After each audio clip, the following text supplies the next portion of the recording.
Well, hello there! My name is FriiDon and I am the 3x German Loopstation champion, and today I will discuss a few bass lines.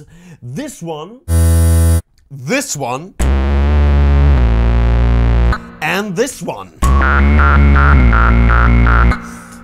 And how you can create those. So stick to the video and stick to the end to find out all about the bass lines. La la la la la, Friday with FriiDon, Friday tutorial with FriiDon.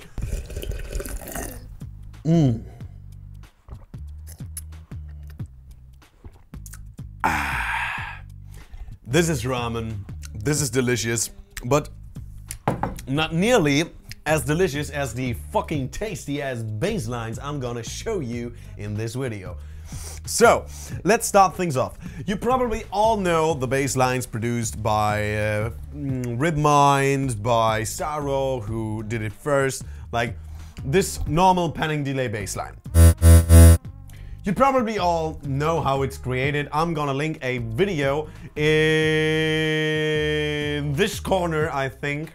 It might be the wrong corner, but that is okay, on how to create this particular bass line. But in today's video, it's all about the guitar to bass lo-fi bass line. So, how are we gonna create this? Let's take a look at the Loopstation. And here it is, our shiny new Loopstation. So, how are we gonna produce this bass line? Well, at first, we're gonna need a guitar to bass effect.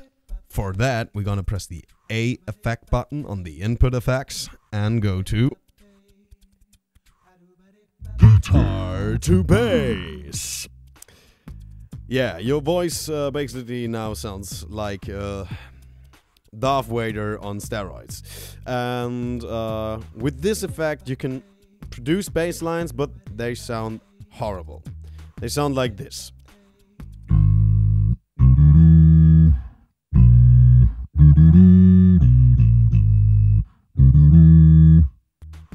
Not that clean, not really subby. It's not good. If you want to make the guitar to bass effect cleaner, you can always put a filter on it. The parameters of the filter needs to be rate 0, depth 0, resonance at 50 or something else. Just don't put it too high. And the cutoff needs to be between 20 and 10. And then the bass line sounds like this.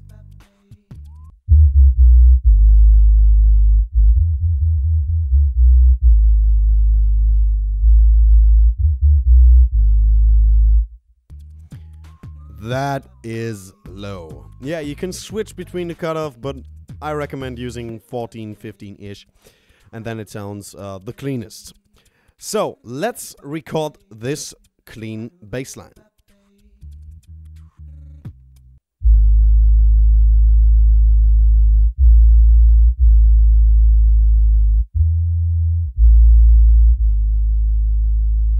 So, there we have our pretty deep bass line.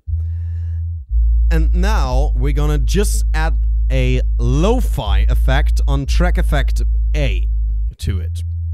So put the bit depth of the lo-fi effect to 1 and then raise it slowly and see what happens.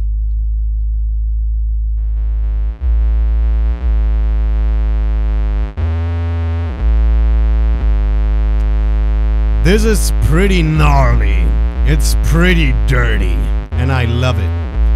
And I know this is not that clean, the synth effect is always gonna be cleaner, but with the synth effect you're losing some low-end frequencies that are still there with the lo-fi effect. For example, a comparison.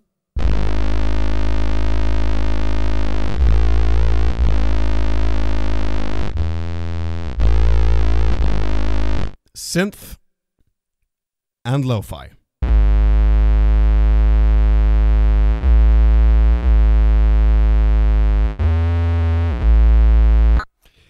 The lo-fi distortion just sounds way more broad. It sounds, yeah, fat, subby, and I like it. And now you can add on both effects, synth and lo-fi. You can add a filter so that it sounds like, let's see, this when you put a step rate on it. A step rate filter would sound like this.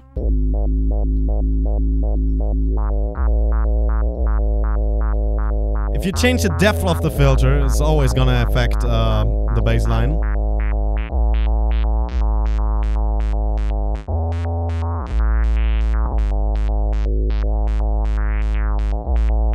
You can also do a dubstep style wobble bass effect with this combination, which sounds like this.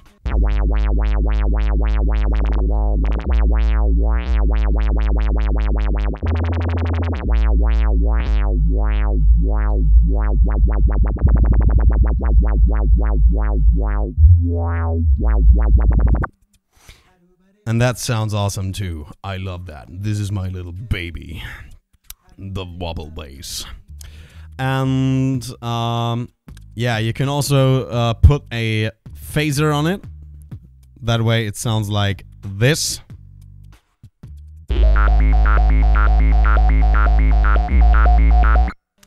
Of course, for this sound you need to have your resonance at 100. The depth is at 86 on the phaser. And then it sounds like this. And when you play around with the rates, you're gonna have some nasty, nasty results. Just take a look at this.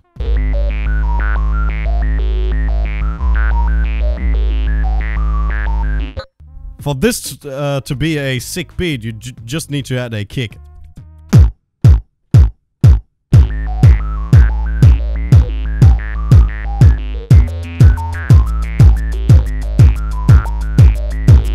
Pretty spacey, and I love it.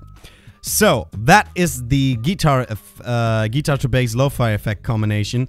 Also, you can always use synth on that, but I've not gotten that good results with the synth. For example, the phaser with synth.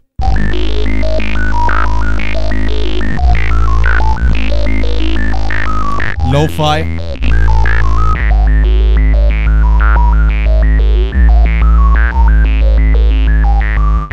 But yeah, use the effect you like the most. It's, I mean, music taste is highly subjective, so yeah, you can choose whatever you want. And you can also produce the subby bass line with the panning delay effect. So if you've seen SXIN's tutorial, props by the way, good tutorial, brother, then you know how the panning delay bass line works. You can just produce one like this.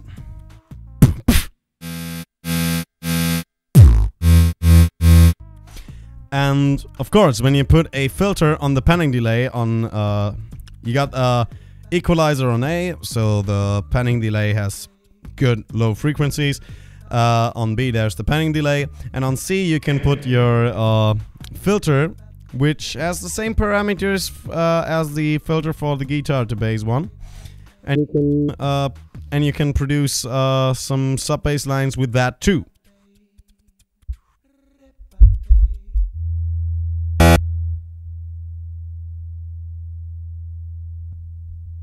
There you go. There you got your panning delay sub bass bass line, and now if you put a lo-fi effect on it, it also sounds gnarly. But I think the difference is not that heavy.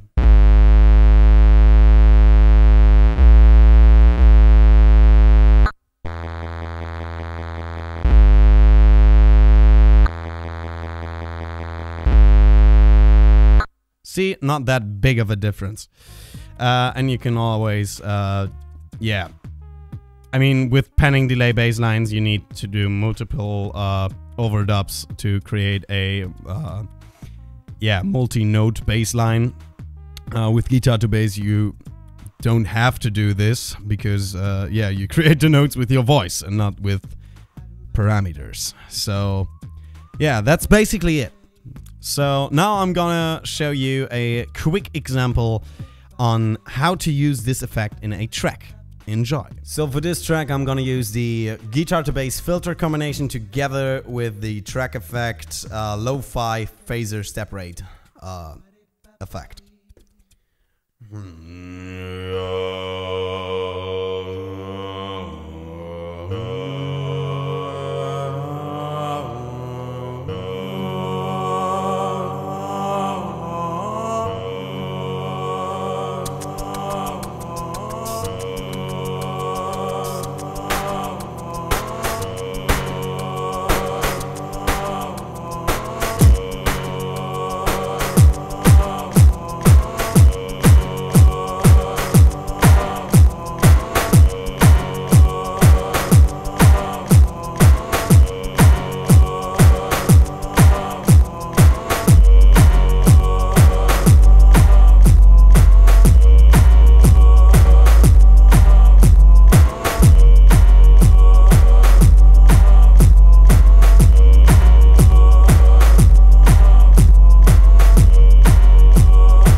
So that was it for this tutorial. If you enjoyed it, please leave a like below or consider subscribing. Leave a comment if you missed something, if you want some extra explanations. I'm gonna be down there in the comments explaining every single little thing to you if you don't get it. So, see you on next Friday where I will release my next tutorial, and yeah. Yeah.